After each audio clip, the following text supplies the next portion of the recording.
Let yourself settle now into this quiet moment. Feel the weight of the day begin to lift from your shoulders, like morning mist rising from still water. Tonight, as the world outside grows soft and dim, we journey together through a story. A story of courage wrapped in gentleness, of thunder delivered in whispers, of a life that moved like a river through the landscape of history, reshaping everything it touched. Close your eyes if you wish.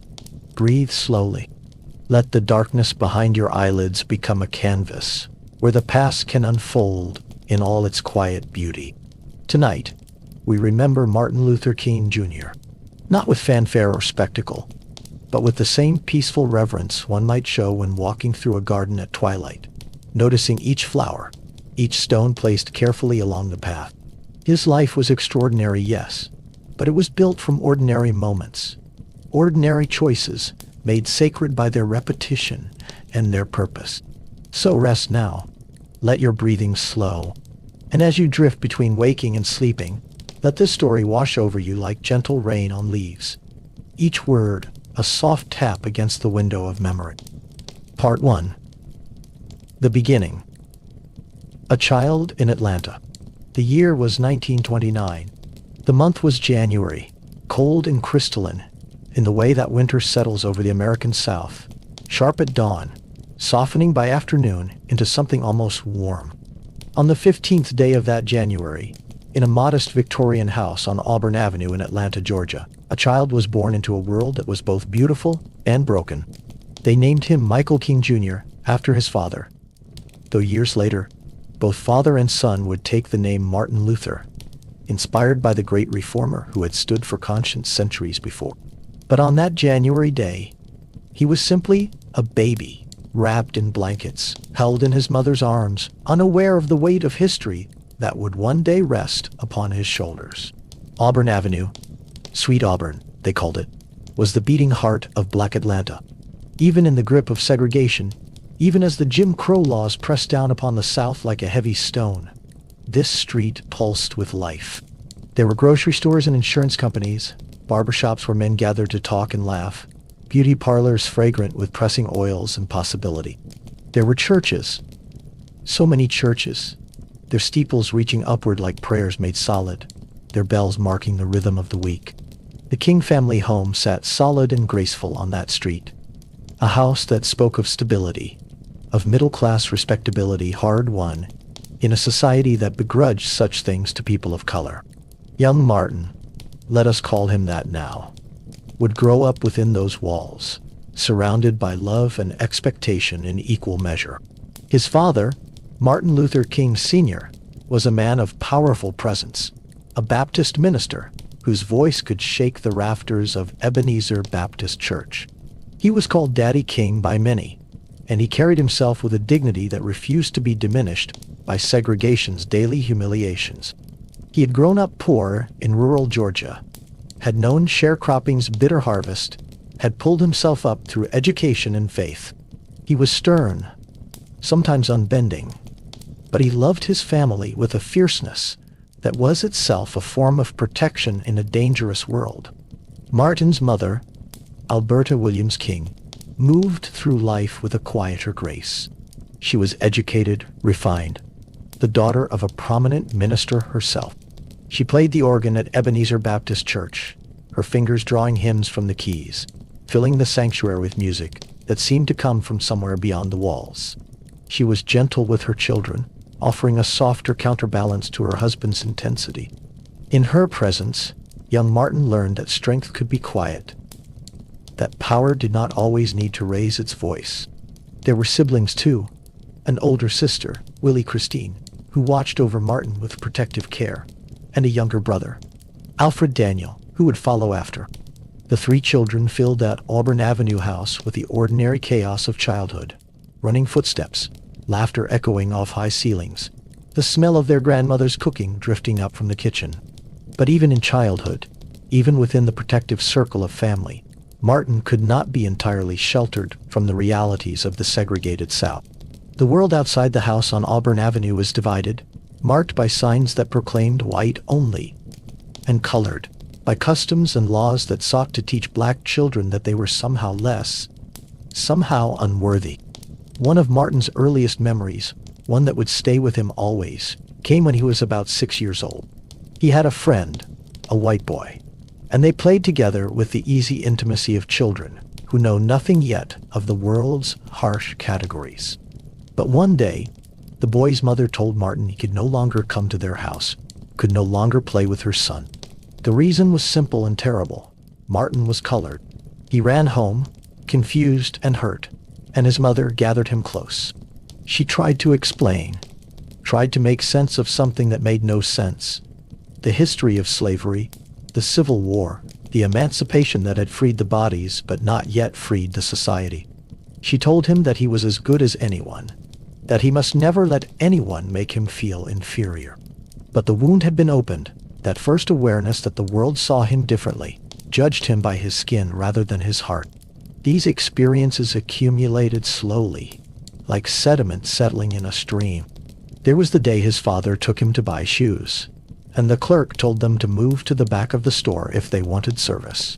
Daddy King stood up, took his son's hand, and walked out, declaring that they would buy shoes sitting down or not at all.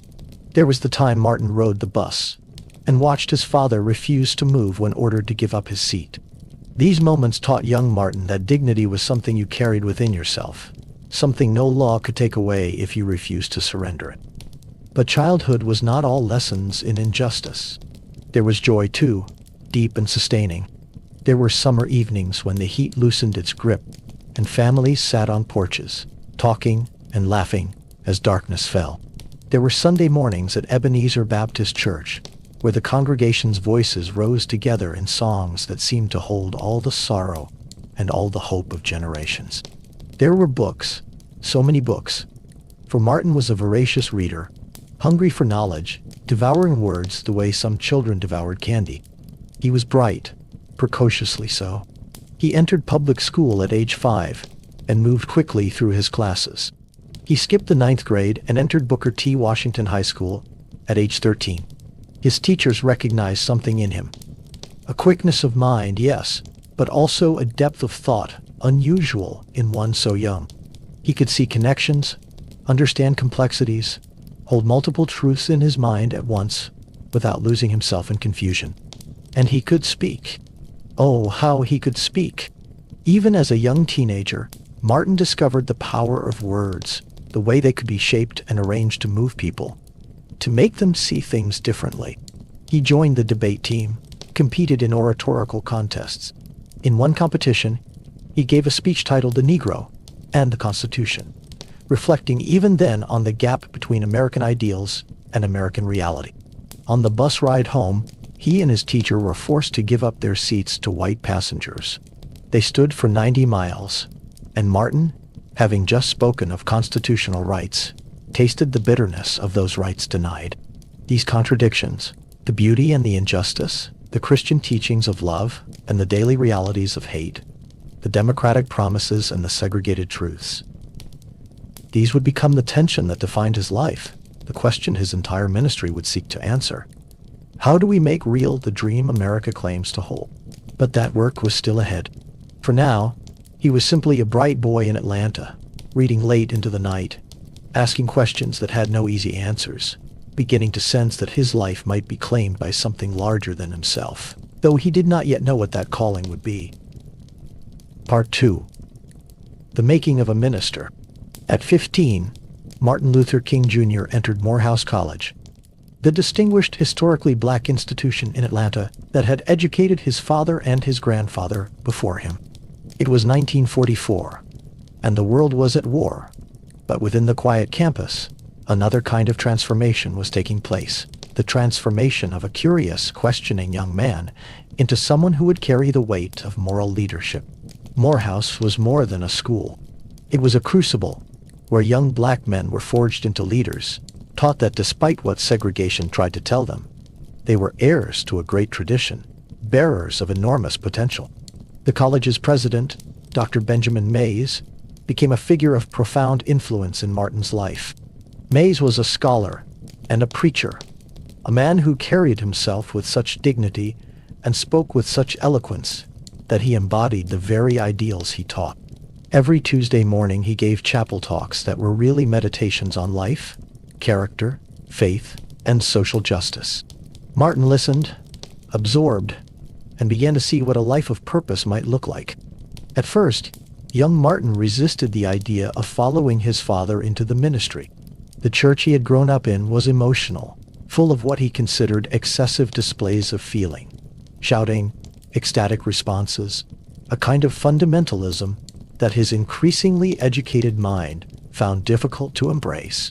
He wanted to be a doctor, perhaps, or a lawyer, something more intellectual, less fraught with what he saw as emotionalism. But slowly, gradually, he felt the pull, not toward the ministry as he had known it, but toward something else, toward the idea that faith could be intellectual and emotional both, that the church could be not just a place of personal salvation, but an instrument of social transformation. Dr. May showed him this possibility. Other professors deepened his thinking.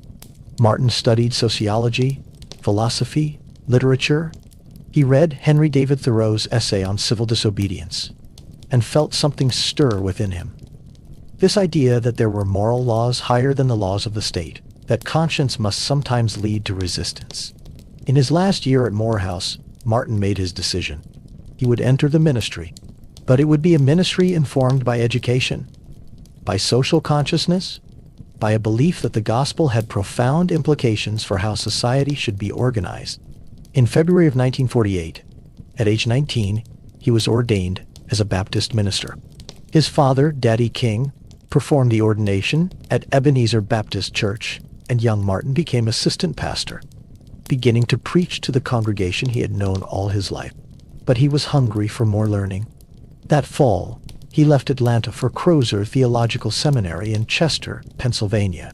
It was his first extended time living outside the segregated South, and the change was both freeing and disorienting. At Crozer, he was one of only a handful of black students among about 100 white seminarians. He excelled there, graduating at the top of his class, but he felt the pressure to represent his race, to be twice as good, to give no one any reason to dismiss him or his community.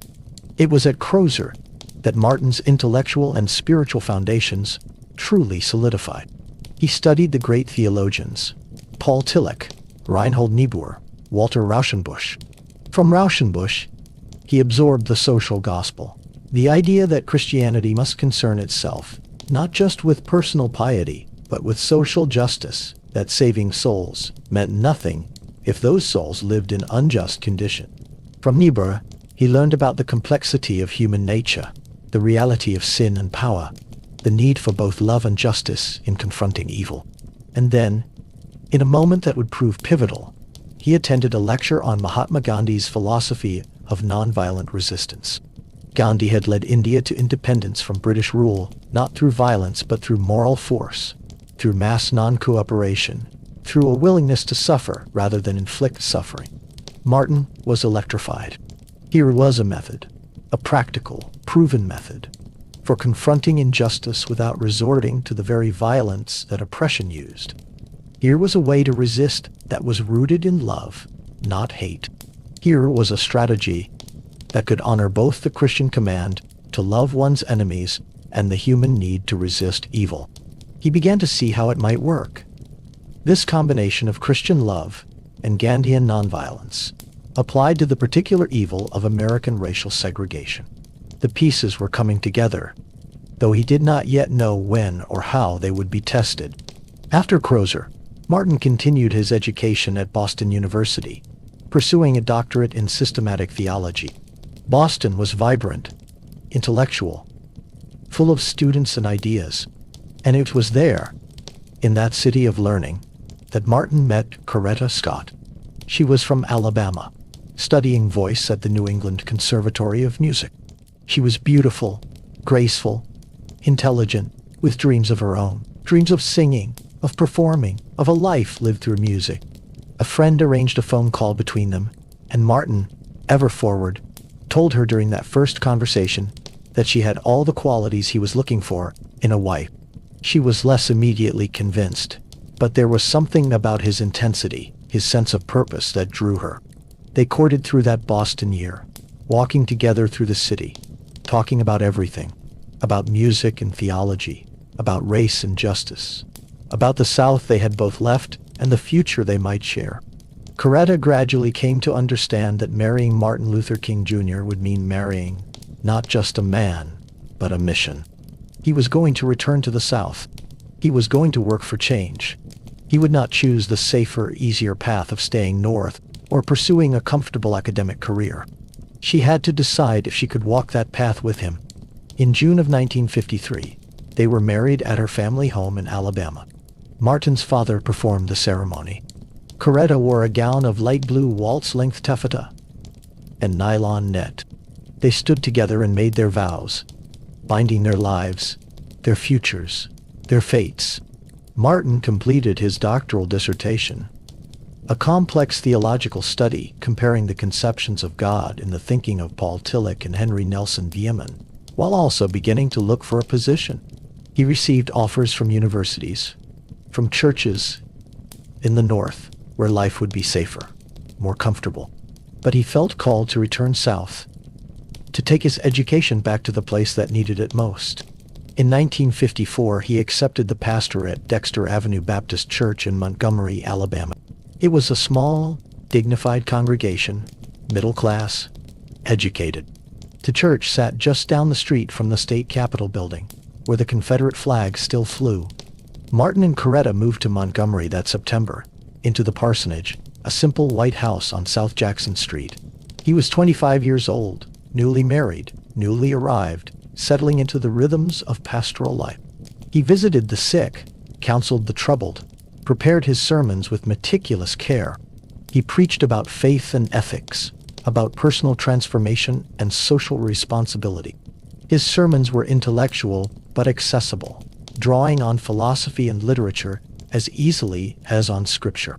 The congregation appreciated his learning, his eloquence, his evident dedication.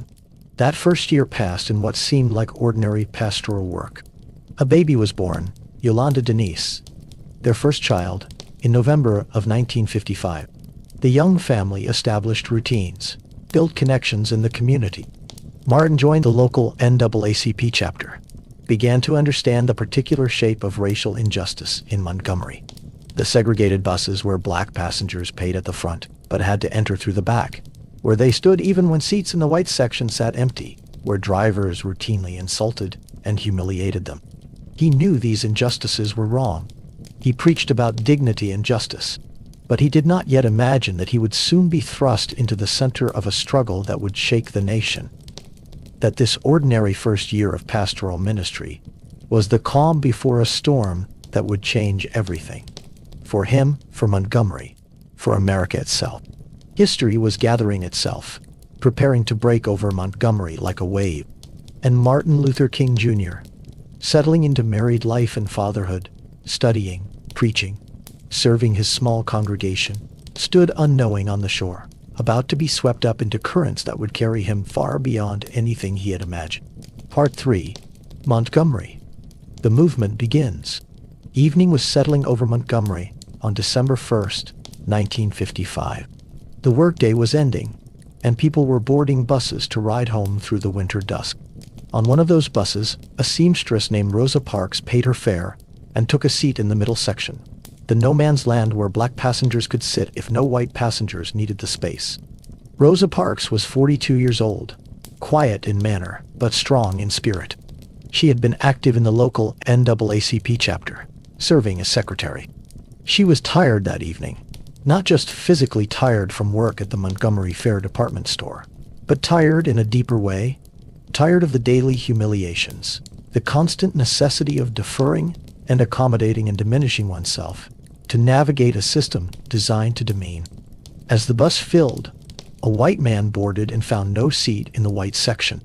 The driver, following the custom and law, ordered the row where Rosa Parks sat to stand and move back. 3 other black passengers complied. Rosa Parks stayed seated. The driver asked her again. She refused, quietly. He threatened to call the police. She told him to do so. And so she sat, in that ordinary seat on that ordinary bus, and by sitting transformed an ordinary Thursday evening into a moment that would reverberate through history. The police came. They arrested her, fingerprinted her, charged her with violating Montgomery's segregation ordinance. The news spread quickly through Montgomery's black community. Here was an opportunity, not the first time someone had been arrested for refusing to give up a bus seat, but perhaps the right time, with the right person, to mount a challenge.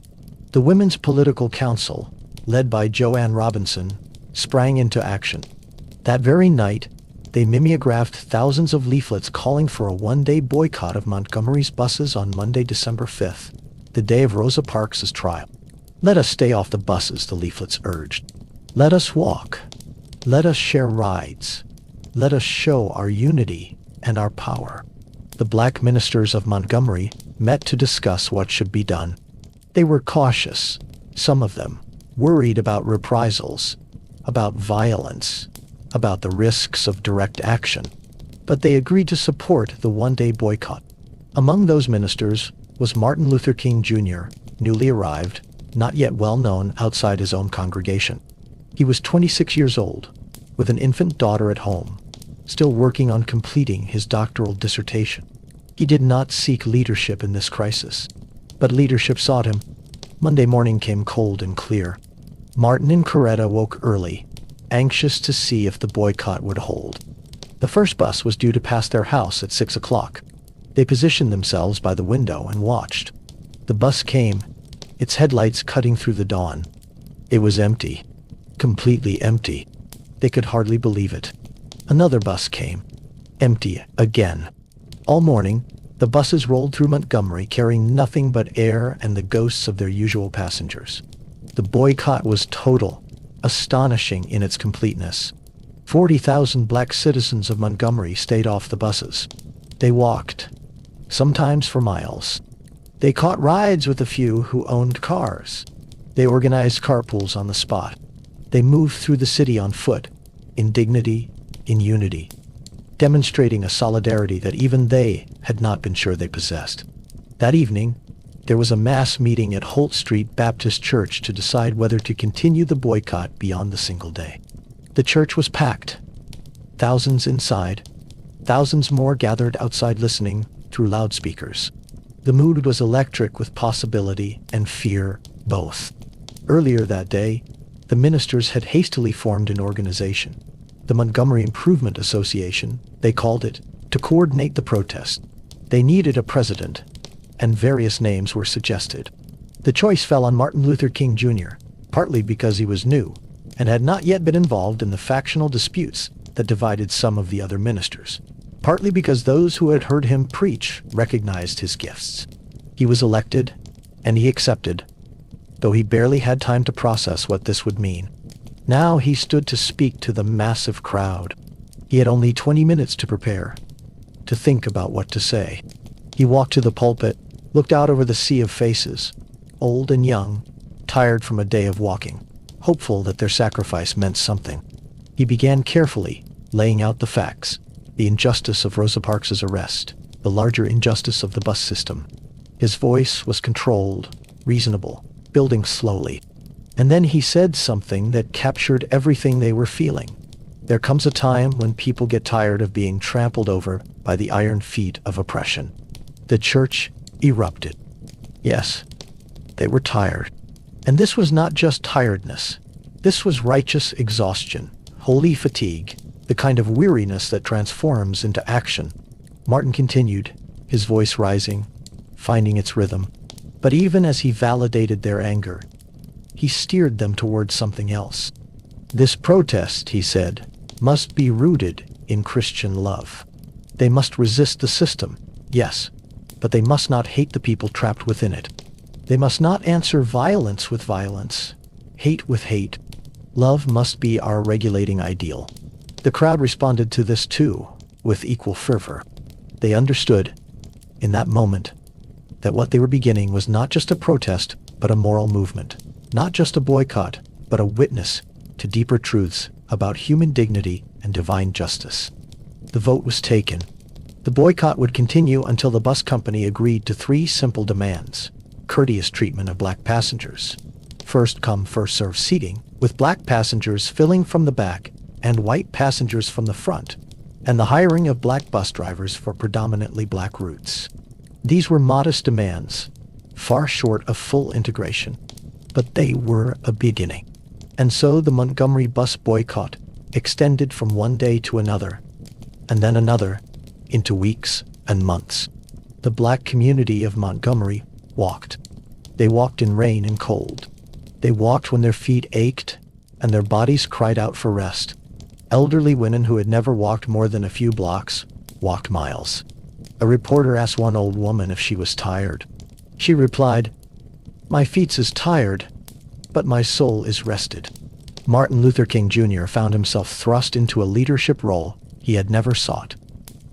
The Montgomery Improvement Association organized carpools, coordinated rides, held weekly mass meetings to keep spirits up.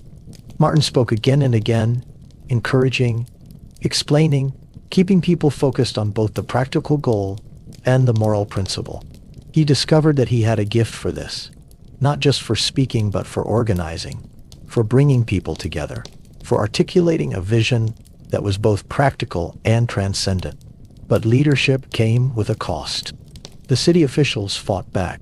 They arrested carpool drivers for minor traffic violations. They indicted the boycott leaders under an old anti-boycott law. Martin himself was arrested, fingerprinted, jailed briefly. His first experience of incarceration, a bitter but ultimately strengthening experience. And there were threats. So many threats. Phone calls in the night, voices promising violence, death, letters filled with hatred. The pressure was immense, relentless. In late January, less than 2 months into the boycott, Martin reached a breaking point. It was near midnight. Another threatening phone call had come. Another voice promising to blow up his house, to kill him and his family. He sat alone in his kitchen, too agitated to sleep, a cup of coffee growing cold before him. He put his head in his hands and prayed. Not a formal prayer, but a cry of desperation. He told God he was afraid, that he was losing his courage, that he couldn't go on.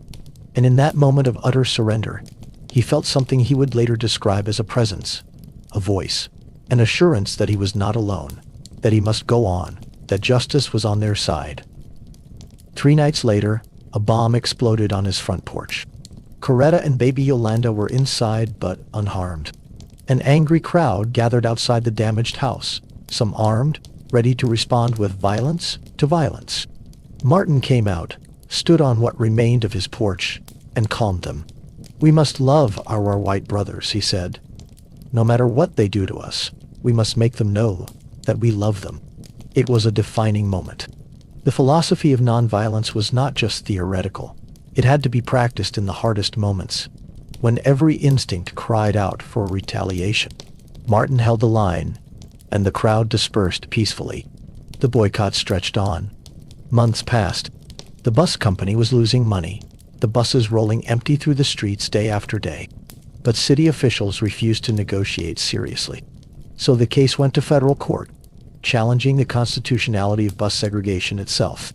And while they waited for the courts, the people of Montgomery kept walking. Through spring and into summer, through summer into fall. It became a way of life, this walking. The mass meetings every Monday and Thursday became spaces of renewal, where people sang freedom songs and listened to Martin preach, and remembered why they were doing this, why the sacrifice mattered. Martin traveled too, speaking in churches and universities around the country, raising money for the carpool, telling Montgomery's story, learning that what was happening in his city resonated far beyond its borders. He was becoming, though he barely had time to realize it, a national figure, a symbol of a movement that was larger than any individual, but that needed individuals to articulate its meaning. Finally, in November of 1956, the Supreme Court ruled bus segregation was unconstitutional. The news came to Martin while he was in the middle of a Montgomery Improvement Association meeting. Someone rushed in with the bulletin from the radio. The room erupted in joy, in tears. in prayers of thanksgiving. The boycott had lasted 381 days. 381 days of walking, of organizing, of nonviolent resistance. 381 days that transformed a local protest into a blueprint for a movement. On December 21st, Martin and a group of ministers and civil rights leaders boarded a Montgomery bus and sat in the front seats. The bus driver, the same one who had driven the route for years, greeted them politely. Martin looked out the window as the bus moved through the city he had come to know so intimately, through months of struggle. They had finally won. Not everything, not yet, but something important. They had proven that ordinary people, united in purpose, willing to sacrifice, committed to nonviolence, could change what seemed unchangeable. Montgomery taught Martin Luther King Jr. what he could do. It taught him that leadership was not something you sought, but something you accepted when history called. It taught him that people would sacrifice enormously if given a vision worth sacrificing for. It taught him that nonviolence could work, that it was not weakness, but a powerful force for change. It taught him that he had been given gifts of speech, of organization, of moral clarity, and that those gifts carried obligations. He was no longer just a young pastor in Alabama. He was a leader of a movement that was just beginning, a movement that would demand everything he had to give, and then more. Part 4. The Work Deepens. The success in Montgomery rippled outward, creating waves that reached far beyond Alabama's borders. Martin Luther King Jr. found himself suddenly visible, sought after, burdened with new responsibilities that he could not have imagined just 2 years earlier. But he accepted them, understanding that Montgomery was not an ending but a beginning. In January of 1957, King and other civil rights leaders gathered in Atlanta to form a new organization. They called it the Southern Christian Leadership Conference, the SCLC. Its purpose was to coordinate nonviolent direct action campaigns across the South, to spread the lessons of Montgomery, to challenge segregation wherever it stood. Martin was elected president, a role he would hold for the rest of his life. The CLC became his vehicle for the broader movement. It was rooted in the Black church, drawing on the moral authority and organizational infrastructure that churches provided. It was committed to nonviolence not just as a tactic but as a philosophy, a way of life. And it was focused on action, not just talking about justice but actively confronting injustice through boycotts, sit-ins, marches, demonstrations. But leadership of a growing movement meant constant travel, endless meetings, persistent danger. Martin crisscrossed the South and the nation, speaking, organizing, raising funds, encouraging local activists. He barely saw his family. Coretta managed the household, raised their growing family. Yolanda was joined by Martin Luther III in 1957, then Dexter Scott in 1961, and Bernice Albertine in 1963. She handled the threatening phone calls, the constant disruptions, the fear that every time Martin left, he might not return. She had sacrificed her own dreams of a music career to support his calling, and it was not always easy, but she carried her role with grace and strength. In September of 1958, Martin published his first book, Stride Toward Freedom, recounting the story of the Montgomery boycott. He was in Harlem, in a department store signing copies, when a woman approached him. She asked if he was Martin Luther King. He said yes. She pulled out a letter opener and plunged it into his chest. The blade lodged against his aorta. Surgeons later told him that if he had sneezed, if he had moved wrong, the blade would have pierced the artery and he would have died. As it was, they had to remove one of his ribs and part of his breastbone to extract the weapon. He spent weeks recovering, time to think, to read, to reflect on how quickly life could end, how fragile existence was. While he recovered, he received thousands of letters and cards from well-wishers. One letter, from a young white girl, particularly moved him. She wrote that she was so happy he hadn't sneezed. That phrase stayed with him, became part of his mental furniture. He hadn't sneezed. He was still alive. There was still work to do. And the work was hard, grinding, often discouraging. Progress was slow. For every victory, there were setbacks. White citizens' councils organized throughout the South, pledging massive resistance to integration. The Ku Klux Klan rode again, burning crosses, bombing churches, attacking anyone who challenged the racial order. Politicians from the county courthouse to the governor's mansion vowed that segregation would be maintained forever. But the movement kept pushing. In 1960, 4 college students in Greensboro, North Carolina, sat down at a segregated lunch counter and refused to leave. Their action sparked a wave of sit-ins across the South.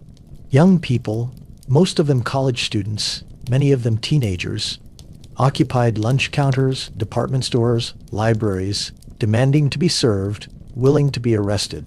They were beaten, spat upon, burned with cigarettes, cursed with language so vile it shocked even those used to the South's casual racism.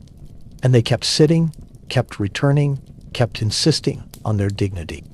Martin supported these young activists, advised them, bailed them out of jail. He recognized in them the same spirit that had animated Montgomery, but with an impatience, an urgency that his generation had not quite possessed. They formed their own organization, the Student Nonviolent Coordinating Committee, the SNCC, and they pushed the movement forward with their youth and their courage and their willingness to risk everything. Martin himself participated in sit-ins, most famously in Atlanta, in October of 1960. He was arrested and sentenced to 4 months of hard labor, a punishment absurdly harsh for a misdemeanor charge of trespassing. The case gained national attention, especially when presidential candidate John F. Kennedy calling Coretta King to express his concern, and having his brother Robert work behind the scenes to secure Martin's release. That intervention likely won Kennedy the election by securing black votes. Politics and civil rights were becoming intertwined in ways that would grow more complex and fraught as the decade progressed. In 1961 came the Freedom Rides. Black and white activists rode interstate buses through the South, testing the Supreme Court ruling that had outlawed segregation in interstate travel facilities. In Anniston, Alabama, a mob firebombed a bus. In Birmingham, another mob beat the riders with baseball bats and iron pipes while police stood by. The images shocked the nation and the world. Martin offered support and encouragement, though he did not ride himself, a decision some of the younger activists quietly resented. The Kennedy administration, embarrassed by the international publicity, pressured the Interstate Commerce Commission to enforce desegregation of bus terminals. It was a victory, though one purchased with the blood and broken bones of brave young people. But the larger structures of segregation remained intact. Schools were still segregated. Voting rights were still denied to most black Southerners through a maze of literacy tests, poll taxes, and outright intimidation. Economic inequality was vast and entrenched. The work was endless, and Martin was struggling under the weight of it. The constant travel exhausted him. The threats never stopped. The FBI, under J. Edgar Hoover, had begun investigating him, suspicious of communist influence in the civil rights movement, ultimately fixating on King himself. They wiretapped his phones, his hotel rooms. They collected information, some true, some exaggerated, some fabricated, building a file intended to discredit and destroy him. Martin suffered from insomnia, from depression at times, from the sheer psychic burden of knowing that any mistake he made would be used against the movement. He felt the weight of expectations from his followers, from his critics, from history itself. He was only in his early 30s, but felt decades older. Yet, he kept going. He preached almost every Sunday, wherever he was. He wrote articles, speeches, books. He met with presidents and with sharecroppers, with celebrities, and with anonymous citizens. He listened to people's stories of suffering and hope. He tried to be what they needed him to be, even when he wasn't sure who that was anymore. In late 1962 and early 1963, the SNCC planned a major campaign in Birmingham, Alabama. Birmingham was perhaps the most segregated city in America. ruled by an iron-fisted commissioner of public safety named Eugene Bull Connor. The city's resistance to any change was absolute. Its violence towards civil rights activists, legendary.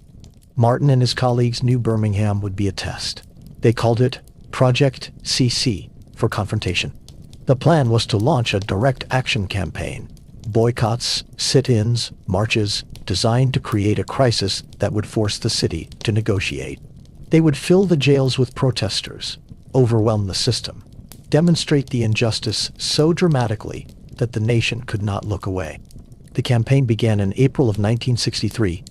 Martin and his colleagues organized daily marches, daily sit-ins. They were arrested again and again. Bull Connor unleashed his police force, attacking peaceful demonstrators with nightsticks and dogs. On Good Friday, April 12th, Martin was arrested. In his cell, alone, he read a newspaper article by white clergymen criticizing the Birmingham campaign, calling it unwise and untimely, urging patience, moderation, waiting for a better time. In the margins of that newspaper, and then on scraps of paper smuggled to him, Martin began to write. He wrote what would become known as the Letter from Birmingham Jail, one of the most powerful documents in American history. In it, he explained why they could not wait, why patience in the face of injustice was itself a form of complicity, why direct action was necessary. Injustice anywhere is a threat to justice everywhere, he wrote, his hand cramped from writing in the dim light. We are caught in an inescapable network of mutuality, tied in a single garment of destiny. He explained the philosophy of nonviolent direct action, how you negotiate when possible, but when negotiation fails, you create tension, force a crisis, make the injustice so visible that it must be addressed. He wrote about the difference between just and unjust laws, about the moral obligation to disobey unjust laws. He wrote with the urgency of someone who had seen too much suffering, waited too long, lost too much hope in the promises of gradualism. The letter was smuggled out, piece by piece, and published. It became a manifesto, a teaching document, a window into the moral logic of the movement. But Birmingham required more than words. After Martin was released, the campaign intensified. And then they made a decision that would prove both controversial and effective. They asked the children to march. On May 2nd, more than 1,000 black children and teenagers left their schools and marched into downtown Birmingham. They were organized, trained in nonviolence, prepared to be arrested. And arrested they were, filling the jails to overflowing. So many children that the authorities ran out of places to put them. The next day, more children marched. And this time, Bull Connor had had enough. He ordered fire hoses turned on the young marchers. Hoses with pressure strong enough to strip bark from trees, to knock adults off their feet. He unleashed police dogs that lunged and bit. All of this happened in front of television cameras, in front of newspaper photographers. The images went around the world. Children being knocked down by water cannons. Teenagers being attacked by dogs. A nation that prided itself on its values saw the reality of its injustice made visible in the most undeniable way through the suffering of its children. The pressure became unbearable. President Kennedy spoke out forcefully for the first time.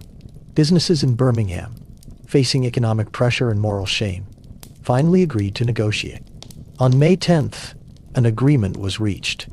Lunch counters would be desegregated, restrooms and fitting rooms opened, hiring practices changed, arrested protesters released. It was a victory, though purchased at enormous cost. And it was incomplete. That very night, bombs exploded at Martin's brother's house and at the motel where Martin had been staying, provoking a riot that required federal troops to restore order. But Birmingham had changed something fundamental. It had demonstrated that nonviolent direct action could work even in the most resistant places. It had shown the nation the face of its own injustice. And it had propelled Martin Luther King Jr. into a new role. No longer just a civil rights leader, but a moral voice for the entire nation. Someone whose words and actions carried weight far beyond the black community, far beyond the South. The momentum from Birmingham carried them forward. Plans were made for a massive demonstration in Washington, D.C., a march on Washington for jobs and freedom. It would be the largest civil rights demonstration in American history, a gathering designed to put pressure on Congress to pass meaningful civil rights legislation. Part 5. The Dream and its Aftermath. Summer heat lay heavy over Washington, D.C. on August 28, 1963. It was a Wednesday, and the city had braced itself with a mixture of anticipation and anxiety. Organizers hoped for 100,000 marchers. Police and federal troops were positioned throughout the capital, ready for potential violence, expecting chaos. But what unfolded instead was something like a miracle of collective will. They came from everywhere, from nearby cities and distant states, by bus and train, and car and plane. They came in church groups and union delegations, families and friends, the elderly and the young. They came black and white together, though overwhelmingly black. A river of people flowing toward the Lincoln Memorial, where Abraham Lincoln sat in marble stillness, watching over a promise not yet fulfilled. By noon, it was clear the crowd was far larger than anyone had imagined. Not 100,000, but 250,000 people gathered on the National Mall, spreading from the Lincoln Memorial toward the Washington Monument. It was the largest political gathering in American history to that point. And it was peaceful, joyful even, people singing, listening to speeches, sharing food, united in purpose and hope. Martin Luther King Jr. was scheduled to speak last. After a long afternoon of other speakers, performers, organizers, he had worked on his speech for days, writing and rewriting, consulting with advisors. The speech he prepared was strong, solid, calling for justice, demanding action from Congress, reviewing the broken promises and unfinished business of emancipation. As the afternoon stretched on, the speeches began to blur together, powerful but predictable. Then gospel singer Mahalia Jackson sang, her voice soaring over the crowd, and something shifted in the atmosphere, something electric and spiritual both. Finally, Martin was introduced. He walked to the podium, looked out over that vast sea of faces, and began to speak. He started with his prepared remarks, his voice strong and measured, making the case for civil rights legislation, for jobs and freedom, for justice delayed no longer. But as he spoke, Mahalia Jackson, standing nearby, called out to him, "Tell them about the dream, Martin. Tell them about the dream." She was referring to something Martin had spoken about before, in other speeches, a theme he had developed, the dream of equality, of justice, of an America that lived up to its ideals. And in that moment, Martin set aside his prepared text. He began to speak from his heart, from his deepest convictions, drawing on the language of Scripture and the Declaration of Independence, on the songs of the church and the promises of democracy. "I have a dream," he said, and the words rang out over the mall, carried by loudspeakers to the edges of the crowd and beyond, to radios and televisions across the nation. "I have a dream that one day this nation will rise up and live out the true meaning of its creed. We hold these truths to be self-evident, that all men are created equal." He spoke of a dream where his children would be judged, not by the color of their skin, but by the content of their character. He spoke of mountains made low and valleys exalted, of rough places made plain, of the glory of the Lord revealed. He spoke of freedom ringing from every mountainside, from every state, until all of God's children could join hands and sing in the words of the old spiritual. "Free at last, free at last, free at last." The speech lasted 17 minutes. When it ended, the crowd stood in something like stunned silence for a moment, and then erupted, not in riot but in joy, in affirmation, in hope that perhaps the dream might actually be possible. The March on Washington became a defining moment in American history. The speech became one of the most famous ever delivered. Martin Luther King Jr. became not just a civil rights leader, but an American icon, his words taught in schools, his vision claimed by the nation.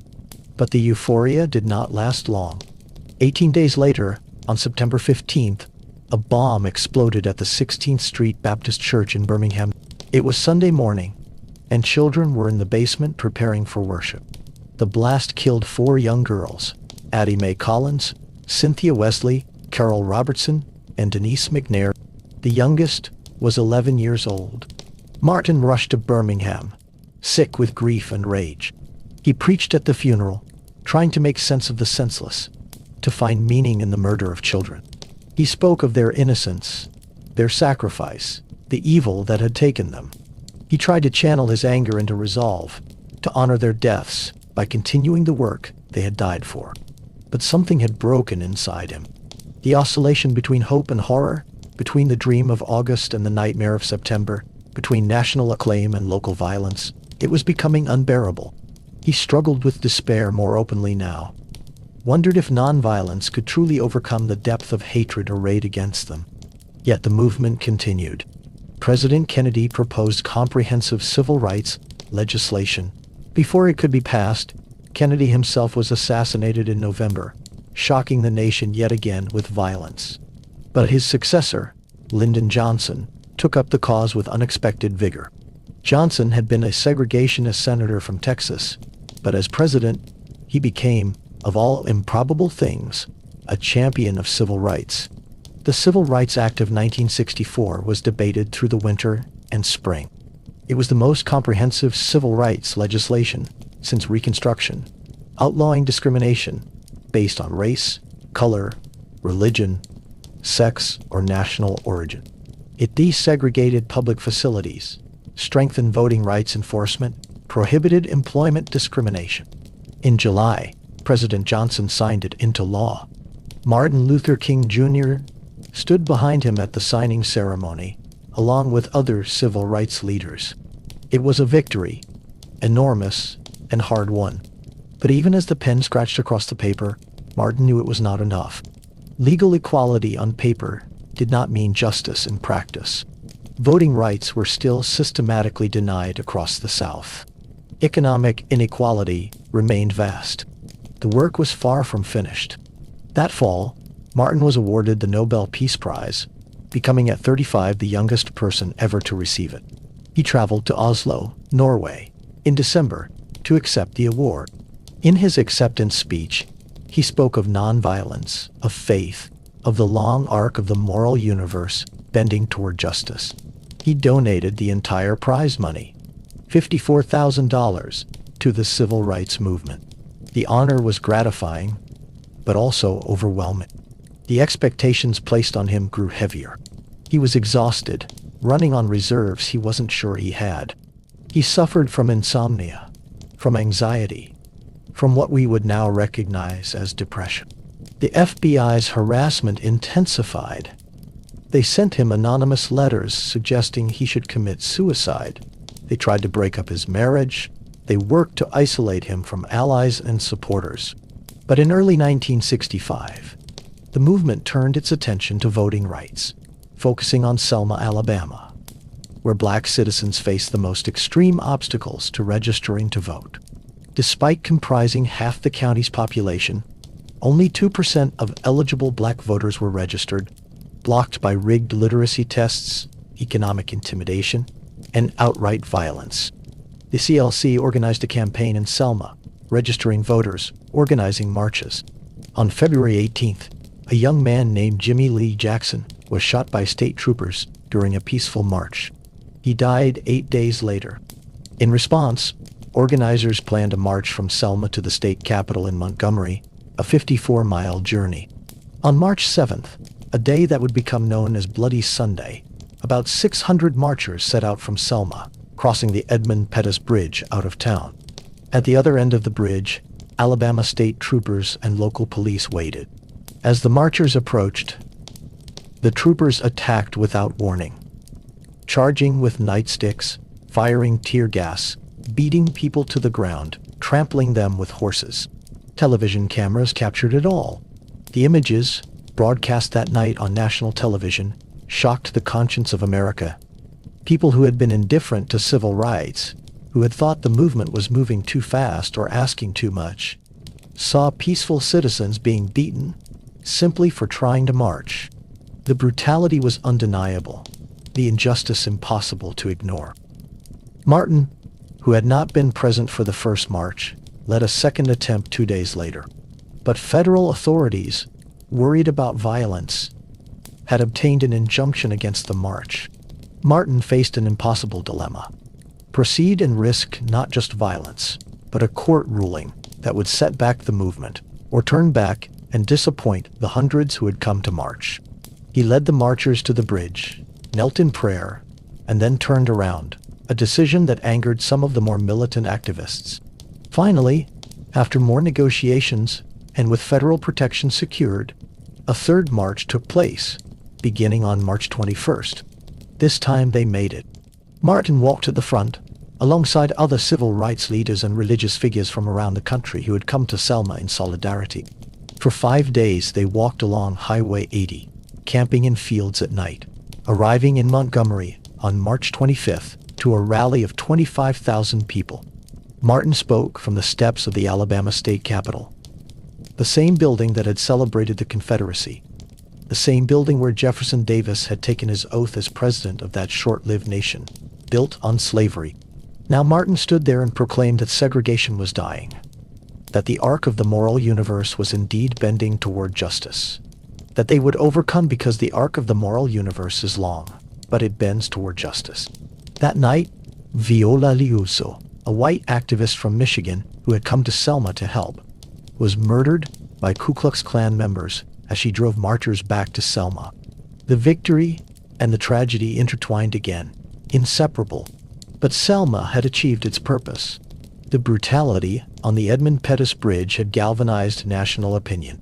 President Johnson addressed Congress and the nation, speaking forcefully in favor of voting rights legislation, even using the movement's own phrase. "We shall overcome," he said, his Texas drawl wrapping around words usually sung by black protesters.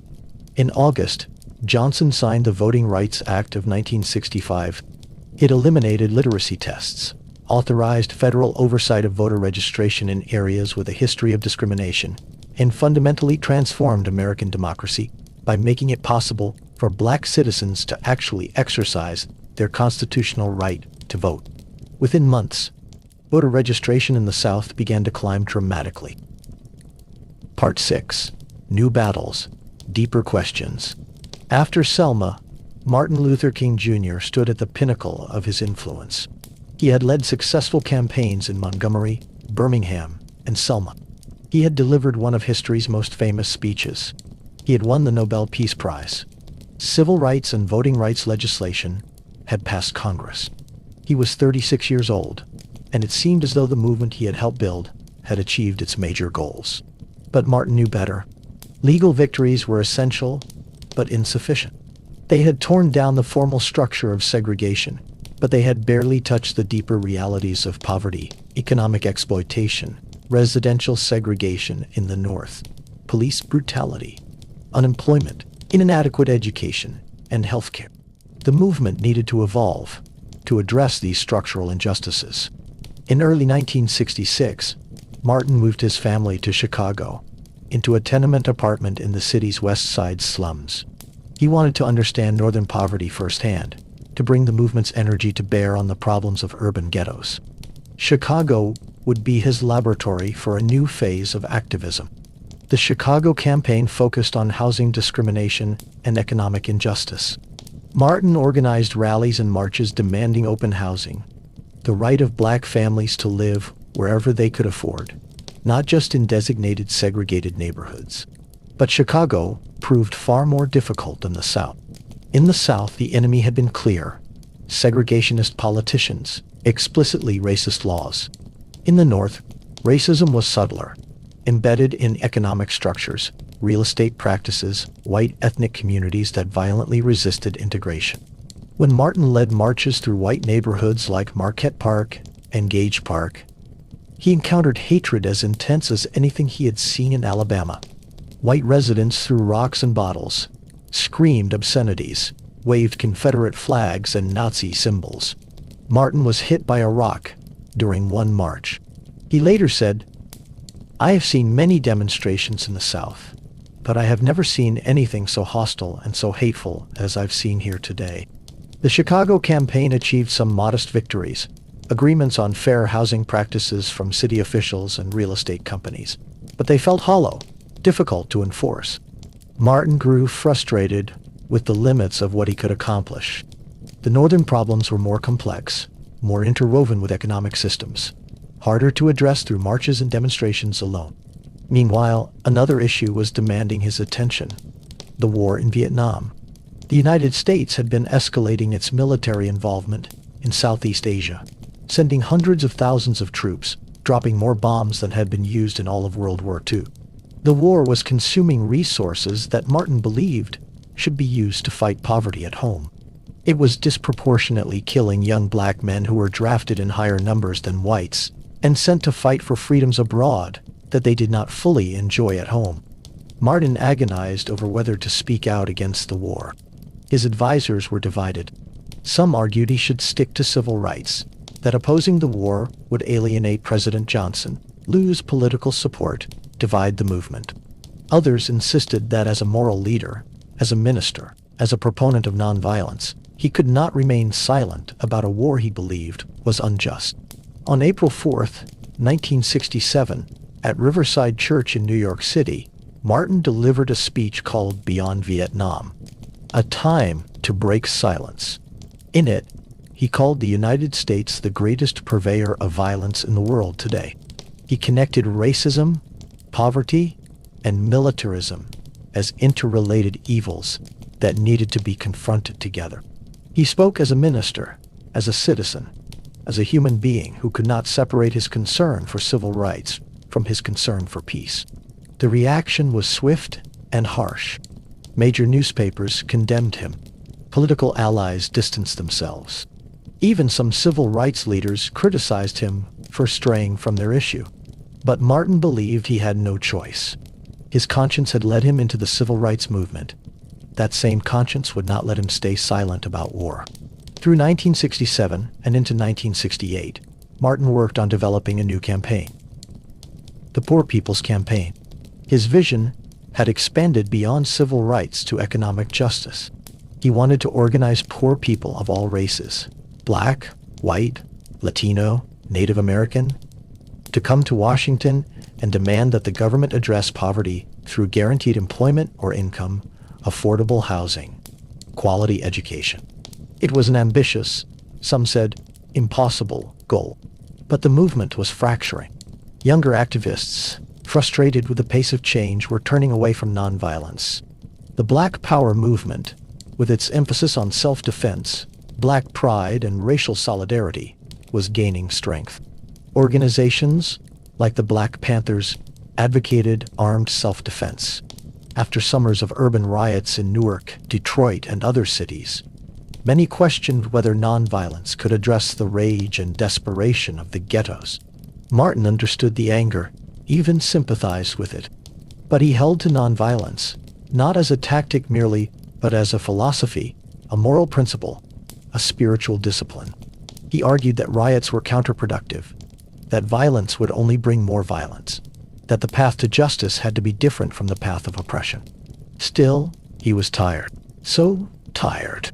He was only 39 but looked older, worn down by the years of struggle, the constant travel, the threats, the assassinations. John Kennedy, Malcolm X, and others. He suffered from insomnia, from nightmares. He spoke more often about death, seemed almost to be preparing for it.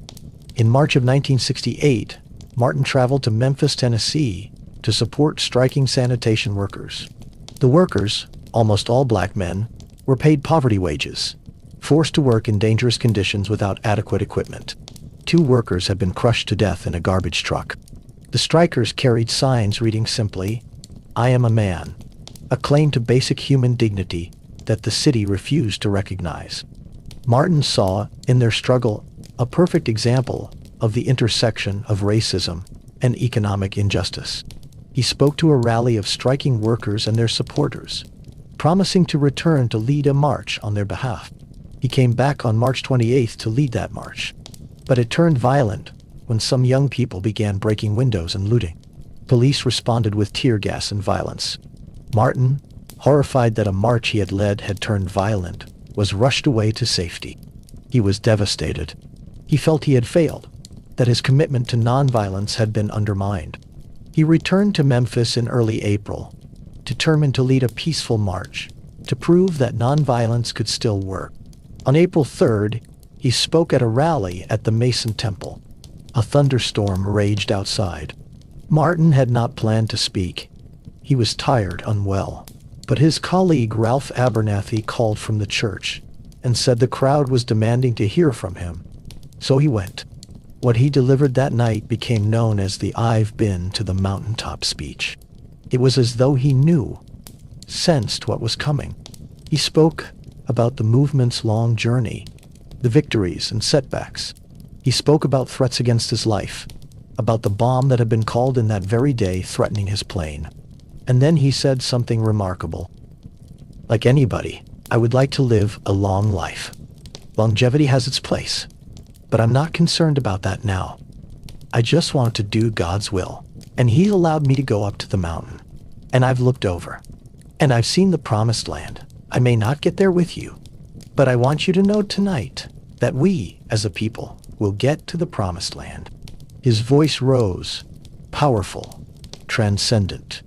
He seemed to be looking beyond the moment, beyond himself, seeing something the rest could not quite see. And then he finished. And so I'm happy tonight. I'm not worried about anything. I'm not fearing any man.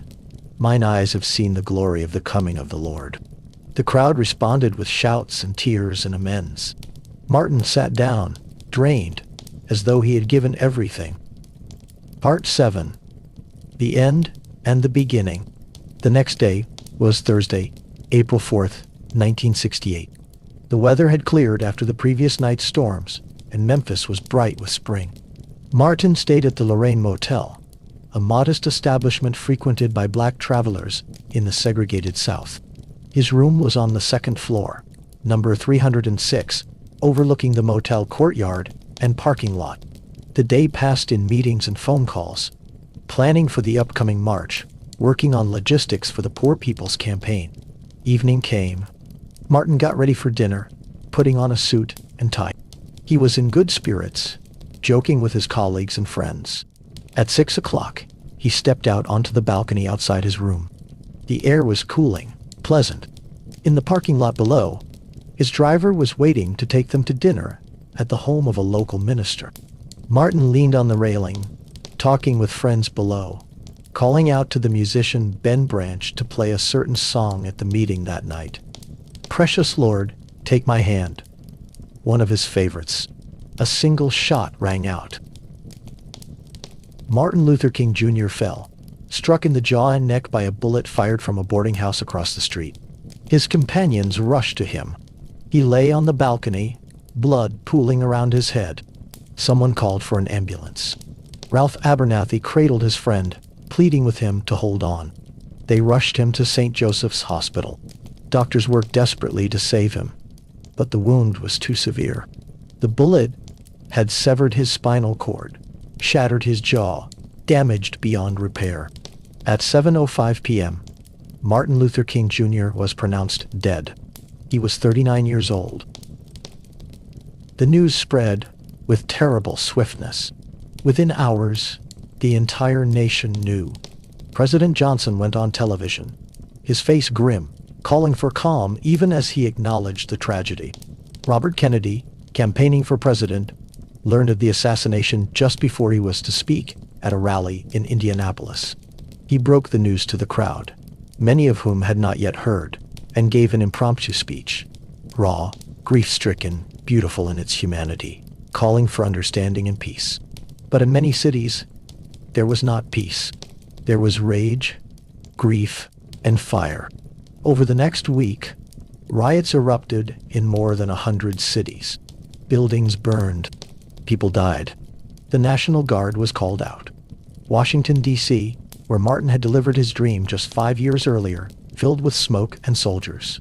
It was as though the nation was tearing itself apart, unable to contain the pain and fury of this latest wound. They caught a man, James Earl Ray, a petty criminal and racist who pleaded guilty to the murder. Many suspected there might have been a larger conspiracy, but Ray's conviction closed the official case. Whether he acted alone or as part of something larger, the result was the same. Martin Luther King Jr. was gone. The funeral was held in Atlanta on April 9th. It was vast, solemn, painful beyond words. Dignitaries came from around the world. But so did ordinary people, tens of thousands of them, lining the streets as a simple farm wagon pulled by mules. Martin had requested simplicity, carried his casket from the church to the cemetery. They sang "We Shall Overcome" through tears. They mourned not just a man, but a dream that felt suddenly more distant, less certain. Coretta Scott King stood with her 4 children, dignified in her grief, already beginning to think about how to carry forward her husband's legacy. She would spend the rest of her long life doing exactly that, establishing the Martin Luther King Jr. Center for Nonviolent Social Change, working for civil rights and peace, ensuring that his dream did not die with him. The Poor People's Campaign went forward that summer without Martin. Thousands came to Washington, set up a tent city on the National Mall called Resurrection City, demanded attention to poverty. But without Martin's leadership, without his ability to articulate the vision and mobilize support, the campaign achieved little. It ended in failure and recriminations, a sad coda to a life that deserved better. Part 8. Legacy, the Long Echo. Now, let your mind drift forward through time, through the years that followed Martin Luther King Jr.'s death, through decades of change both dramatic and incremental, until we arrive at our own present moment, where we can look back and see the shape of his legacy, the ways his life and work continue to ripple outward through history. In the immediate aftermath of his assassination, it seemed possible that everything he had worked for might collapse. The riots, the divisions within the movement, the rise of more militant activism, the backlash against civil rights, all of it suggested that perhaps nonviolence had failed, that the dream had been only that, a dream. But time revealed something different. The legal victories Martin had helped achieve, the Civil Rights Act of 1964, the Voting Rights Act of 1965, these transformed American society in fundamental ways. Within a generation, formal segregation had been dismantled, schools integrated, however imperfectly, public accommodations open to all, voting rights expanded dramatically, and black political power grew. African Americans were elected to positions at every level of government, including, eventually, the presidency itself. The moral framework Martin articulated, the idea that people should be judged by the content of their character rather than the color of their skin, became, at least nominally, the accepted standard. Overt racism became socially unacceptable in most contexts, driven to the margins rather than sitting comfortably at the center of American life.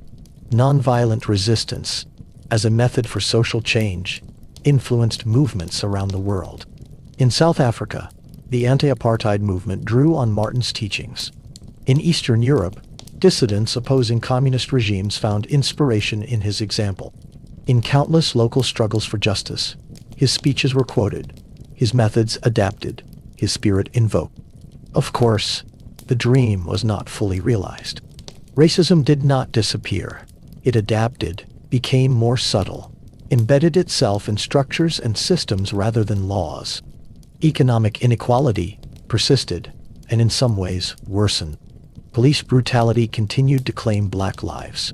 Residential segregation remained a reality in American cities. The mass incarceration of black and brown people became a defining feature of late 20th and early 21st century America. Martin himself had grown increasingly radical in his final years, more willing to critique capitalism and militarism, more focused on economic justice and structural change. But in death, he was often sanitized, reduced to the "I have a dream" speech, claimed by people who would have opposed his actual positions, transformed into a safe symbol rather than remembered as the radical prophet he was. Yet his essential message endured, that injustice anywhere is a threat to justice everywhere, that we are all bound together in an inescapable network of mutuality, that the arc of the moral universe is long, but it bends toward justice, if people are willing to do the hard work of bending it. Every year on the third Monday in January, the United States observes Martin Luther King Jr. Day, a federal holiday dedicated to his memory and to service. Schools close. Government offices close. People volunteer, reflect, remember. It is the only federal holiday honoring a person of color, the only one honoring a private citizen who was never a president. Statues of Martin stand in Washington and around the world. Streets bear his name in thousands of cities. Schools teach his speeches. His words are quoted by presidents and protesters alike, sometimes sincerely, sometimes cynically, but always with the recognition that they matter, that they carry weight. More importantly, the spirit he represented, the courage to stand for justice despite personal cost, the commitment to nonviolence even when violence seems justified, the faith that change is possible if people work together. This spirit lives on in every movement for justice.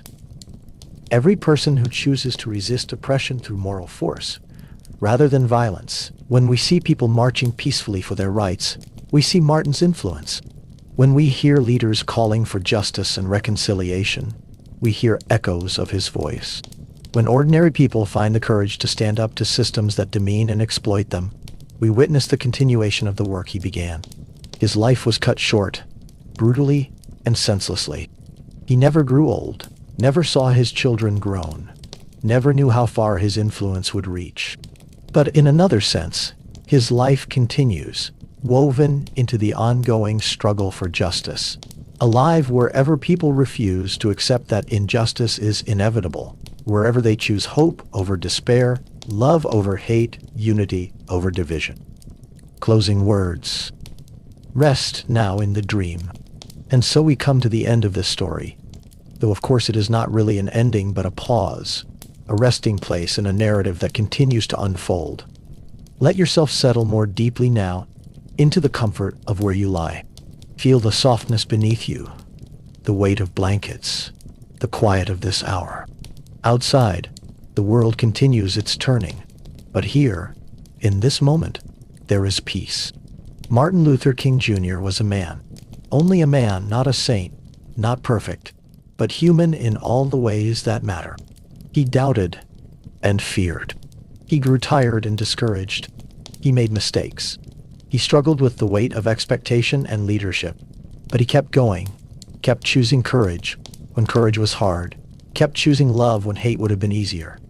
His life teaches us that history is not made by superhuman heroes, but by ordinary people who make extraordinary choices, who do the next right thing even when the outcome is uncertain, who trust that their small actions might join with others to create something larger than themselves. Tonight, as you drift towards sleep, let yourself rest in the knowledge that the work continues. The dream he articulated, of a world where people are valued for who they are rather than how they look, where justice rolls down like waters and righteousness like a mighty stream, where children can grow up free from the shadow of discrimination and violence. That dream still calls to us, still waits to be fully realized. But it will be realized if we choose to make it so, if we do the patient, unglamorous work of building justice day by day, conversation by conversation, choice by choice. The arc is long, but it bends. We have seen it bend. We can help it bend further. So rest now. Let the story settle into your bones. Let the images fade into the gentle darkness behind your eyes. Feel gratitude for the courage of those who came before, who marched and sang and sacrificed, so that we might inherit a more just world. Feel hope for what is yet to come, for the work that will be done by generations not yet born. Breathe slowly, in and out. Let your muscles release their tension. Let your mind grow quiet. Somewhere, in some city tonight, someone is organizing, working for justice in quiet ways that will not make headlines, but that matter enormously. Somewhere, someone is choosing to speak up for what is right despite the cost. Somewhere, a child is learning that they have worth and dignity and power. The dream continues. The work continues. But for now, for this night, you can rest. You can sleep knowing that the struggle for justice is not yours alone to carry, that it is shared across time and space by countless others, that every person who chooses love over hate, justice over convenience, community over isolation, is part of something beautiful and enduring. Let the gentle rain of these words wash over you one last time. Let the memory of Martin's voice, strong yet gentle, urgent yet patient, calling us always toward our better selves, let that voice become part of the fabric of your sleep, part of the dreams that will carry you through the night. We shall overcome. Not today, perhaps. Not tomorrow, but someday. The moral universe bends toward justice because people like Martin Luther King Jr. put their hands on it and pull. And we can pull too, in our own ways, in our own time. But not now. Now is for rest. Sleep well, dream deeply, and wake tomorrow with renewed strength for whatever justice work calls to you. However large or small, the legacy continues. The dream endures. And you are part of it. Simply by choosing to learn, to remember, to care. Rest now in that knowledge. Rest now in peace. Sleep.